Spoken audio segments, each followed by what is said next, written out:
Good morning students. आज हम remaining part of chapter 7 Dushyant की 3rd नंबर गज़ल के बारे में बताएंगे। ना हो कमीज तो पाँव से पेट ढक लेंगे, ये लोग कितने मुनासिब हैं इस सफ़र के लिए। तो मुनासिब का मतलब है उपयुक्त और सफ़र मतलब यात्रा। तो यहाँ पर जो कभी सामाजिक और राजनीतिक क्षेत्र में फैली अव्यवस्था पर चोट करता है। कभी का मानना है कि जनता के वादे तो बड़े बड़े किए जाते हैं पर उन्हें पूरा नहीं किया जाता।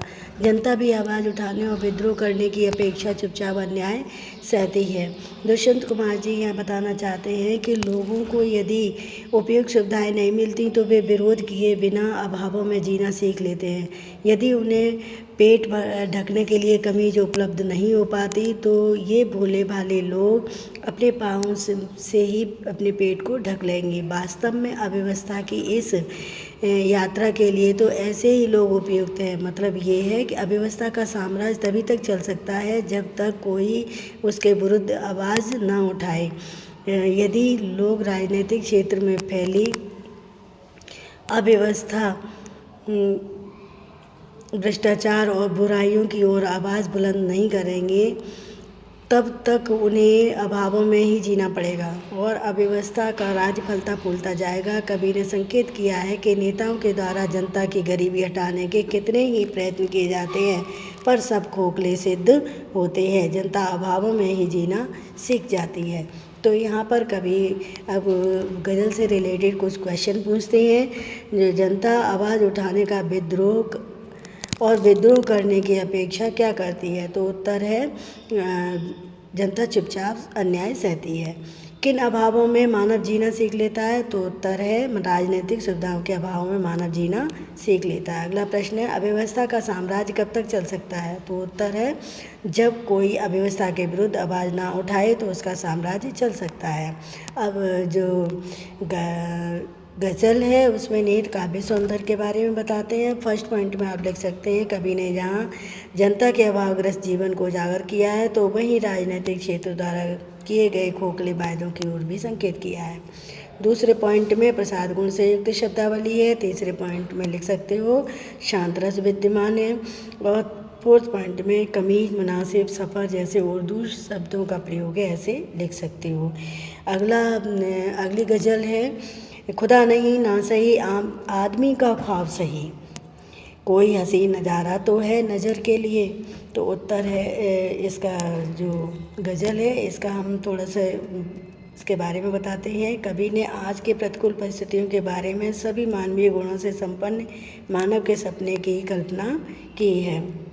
थोड़ा सा एक्सप्लेन करते हैं। दुष्यंत जी यहाँ कहना चाहते हैं कि आज चारों ओर प्रतिकूल परिस्थितियाँ दिखाई देती हैं जिनसे मानव में निराशा व्याप्त हो रही है। दया, क्षमा, त्याग, परोपकार जैसे गुणों से संपन्न तो केवल खुदा है जिसमें कोई दोष नहीं है। वह धरती पर उतर कर नहीं आ सकता परंतु हम ये सपना तो देख ही सकते हैं कि उसके बनाए मानव में भी एक दिन ये सभी गुण समाहित हो जाएंगे। निराश मानव के लिए तो एक आशा की किरण ही काफ़ी है। दया, क्षमा, त्याग, परोपकार आदि गुणों से विभूषित मनुष्य की परिकल्पना अपने आप में एक ऐसा सुखद एहसास है जो जीवन जीने के लिए आशा प्रदान करता है। आदमी के लिए आज के भ्रष्टाचार, बेईमानी के प्रतिकूल वातावरण में यह खूबसूरत सपना ही जीने का सहारा है कि एक दिन मानव में सभी मानवीय गुण पैदा हो जाएंगे तो परिस्थितियों को अपने आप सुधारा जा सकता है। तो यहाँ पर गज़ल से रिलेटेड कुछ क्वेश्चन पूछते हैं। प्रस्तुत अवतरण में कवि को चारों ओर क्या दिखाई देता है? तो उत्तर है कवि को चारों ओर प्रतिकूल परिस्थितियाँ दिखाई देती हैं जिसमें मानव में निराशा व्याप्त हो रही है। अगला प्रश्न है निराश मानव के लिए क्या काफ़ी होता है? उत्तर है आशा की एक किरण। अगला प्रश्न है कवि मानव में कौन से गुण समाहित होने की बात करता है? तो उत्तर है कवि मानव में ईश्वरीय गुण त्याग, क्षमा, परोपकार, करुणा आदि गुणों से के समाहित होने की बात करता है। अब गज़ल के निहित काव्य सौंदर्य की बात करें तो इसमें आप फर्स्ट पॉइंट में लिख सकते हैं कवि ने खुदा के समान गुणों वाले मनुष्य को एक सपना मात्र ही माना है। दूसरे पॉइंट में शांत रस विद्यमान है। तीसरे पॉइंट में प्रसाद गुण से युक्त शब्दावली है और थर्ड पॉइंट में संगीतात्मकता का गुण है। ये तो तुम हर गज़ल में लिख सकते हो। फिफ्थ नंबर की गज़ल है बे मुतमईन है कि पत्थर पिघल नहीं सकता, बे मुतमईन है कि पत्थर पिघल नहीं सकता, मैं बेकरार हूँ आवाज़ में असर के लिए। तो मुतमईन मतलब आश्वस्त, बेकरार मतलब आतुर। तो यहाँ पर कवि जो है बताना चाहता है कि आज चारों ओर राजनीतिक और सामाजिक व्यवस्था देखकर जनता को इनके कभी न बदलने का विश्वास हो चला है, परंतु इसके लिए निराश होने के नहीं बल्कि विद्रोह की आवश्यकता है। अब थोड़ा एक्सप्लेन करते हैं। कवि को लगता है कि राजनीतिक और सामाजिक क्षेत्र में फैली बुराइयां, भ्रष्टाचार, बेईमानी आदि को देख देख कर जनता अब इनकी आदी हो गई है। उन्हें विश्वास हो चला है कि ये समस्याएं अब समाप्त नहीं होंगी।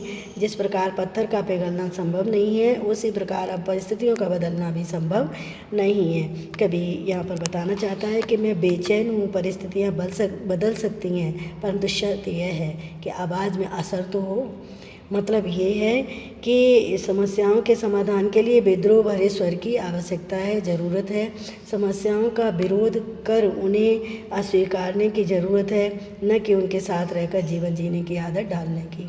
जो जनता पर अत्याचार करता है उसके विरोध में जनता को आवाज़ अवश्य उठानी चाहिए, तभी परिवर्तन हो सकता है।